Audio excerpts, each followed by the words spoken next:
name is Don McGlynn, and I hope you enjoy these podcasts that are giving you a wide array of points of view from historians and musicians alike. One of the great things that happened in the jazz world in the 1970s was that Dexter Gordon was rediscovered in the United States after having lived in Copenhagen for a long time. Now, Dexter used to come back to America anyway, but he didn't get as much notoriety as he probably deserved. One of the reasons that he became very famous worldwide in the late 70s was Maxine, Greg, and Bruce Lundvall took a real interest in him and promoted him very heavily. And a particular album he made called The Homecoming that was recorded at the Village Vanguard. It's a great record. And so Dexter and a number of other people that came afterwards, people like Art Pepper, Phil Woods, Frank Morgan, all benefited from cracking this sort of resistance to acoustic jazz during that era. Anyway, Maxine Gordon, she married Dexter, so her name became Maxine Gordon, and she finished Dexter's book, his autobiography, which he did not finish, and it took over 20 years for her to do it. So seek out that book. It's called Sophisticated Giant, but in the meantime, you can hear her here in a series of podcasts. Well, let's go back just a tiny bit, though, because one of the great things about Dexter is here he is, not quite believing, that he's in the Lionel Hampton band, being asked by, I think it was Marshall Royal. Right. So here you got that kind of music, and then you got Armstrong, and he really is a textbook example of swing to bop. Mm-hmm. Maybe you can talk about, did he ever say anything about what happened there for him? Did it just open the doors in a new way, or? What he said was that, well, it's in the movie Round Midnight. I think he helped write that section where he talks about Lester Young playing ninths, 11ths, and opening like their ears. So he always credited Lester Young as moving them, those young guys, into bebop. That playing in all the keys, or no hard keys, being able to improvise and have a sound and have a personal involvement in what you were playing and know the lyrics and all, the rules. They call them the rules of bebop, right? Yeah. But he didn't find it as a difficult transition. I mean, to him, at the end, he was always listening to the Basie band with Absolutely. Lester. I mean, that was his go-to. That he didn't say, "Oh, we're more modern," or that he. Somebody asked me last night, I think. Was that last night at the bookstore? Yeah, last night, about a guy came forward and he said, "I see over there a Ornette Coleman video. How did Dexter feel about the avant-garde?" And I was like, he didn't think it was avant-garde, that's not how he thought. So to him, it's not like some distinct moment when swing, going from Louis Armstrong. What he learned being with Louis Armstrong, he took with him everywhere. I mean, he never forgot that. It's funny because I made a movie about Teddy Edwards, and Fats Navarro claimed that Teddy had done the first tenor solo. I don't think that's true anymore. I did some research, and the Savoy records do predate Up in Dodo's Room. Well, yes, but we can let Teddy Edwards have credit for being the first bebop tenor player. I'm not sure it's quite right. Well, I mean... Oh, yeah, tell me. If I may put a fine point on this, Fats Navarro, when he met Teddy, he said, "Motherfucker." He didn't say hello, he said, "Motherfucker, do you know that you made history?" And Teddy said, he said, "Yeah, the record you did, Up in Dodo's Room, is the first tenor saxophone solo. It owes nothing to either the Lester Young or the Coleman Hawkins school of saxophone. It's a little different." That's probably absolutely right. But I listened to the Savoy records, and they're pretty much Dexter, and they're 44.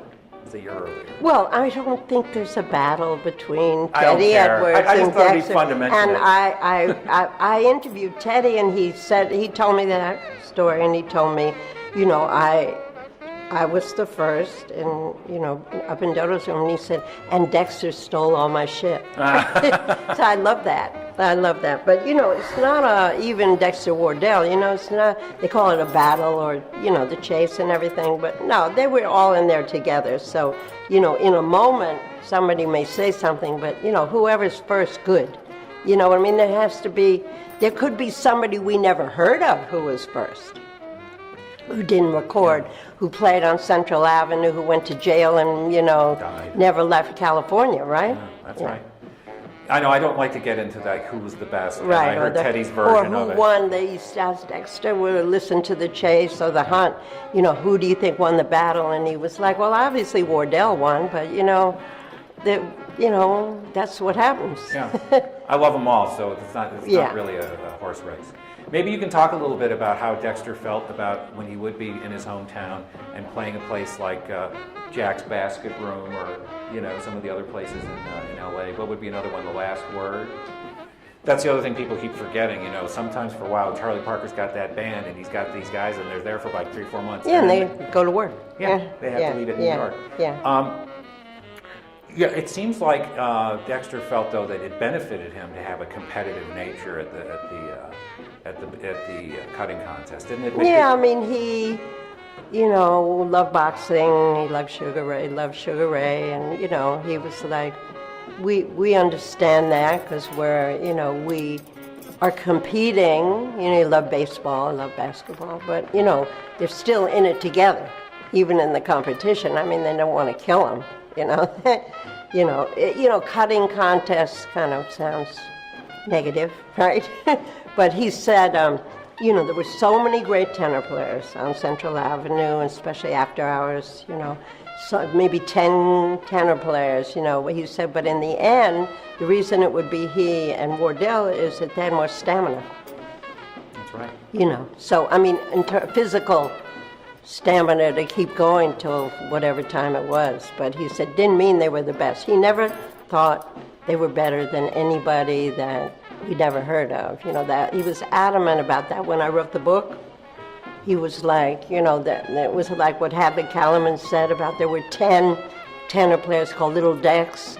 Like Hadley was Little Dex, born 10 years later, and he said they were all good. So it doesn't mean because of the circumstances of the period, maybe we didn't hear them, maybe they didn't record, maybe they didn't get a record deal. It doesn't mean they couldn't play, right? No, but I think Dexter was very self-assured about his own abilities, wasn't he? Yeah, but he thought he said, I wish I could get that mouthpiece back I gave him because he sounds so good. And I was like, you sound good. I think you sound good. He said, not that good.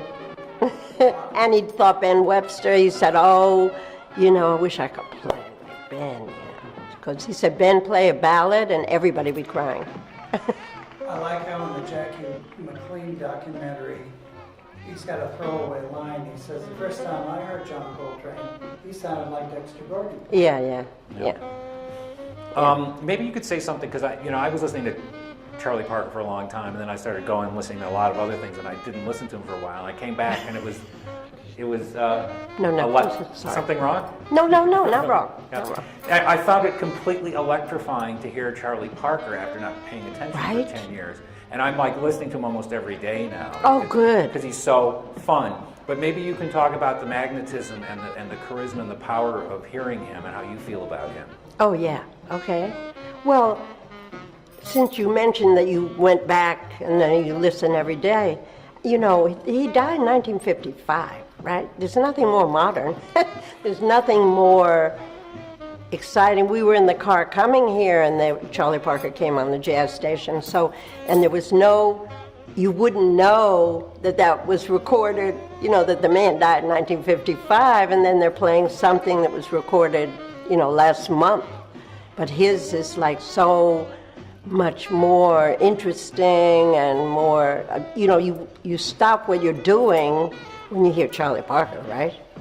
Yeah. It's I mean, fiery. the man is like, that. I mean, I don't even know, genius is overworked, but he was one of a kind, right? One of the things I'm most excited about this project is I found these 4 audio interviews with him. Oh, do you have the one with Paul Desmond? Yes. Oh, But isn't that great? Stunning. Edgar Varese. The great avant-garde, he's going to teach him. But I realized that the scope of his life is very much covered there. Not quite everything. Right. But there's a lot there. So when he said, in the interview with Paul Desmond, he said, he said, it's not done with mirrors, right? It's done with practice, right? And he said also, there's another great line in there. He makes a point, he like overstates a point on purpose. Our music is not European classical music. This is music comes from our experience. Hey Boppers, Kian here, and we hope you've enjoyed the second part of 3 in our talk with Maxine Gordon. And that if you take anything away from these talks, it's that the first tenor saxophone in bebop was Don Bias. Bop is produced by Don McGlynn, co-produced by Mark Cantor and Franny Alfano, and edited by yours truly, Kian Vaziri. Till next time, take care and thanks.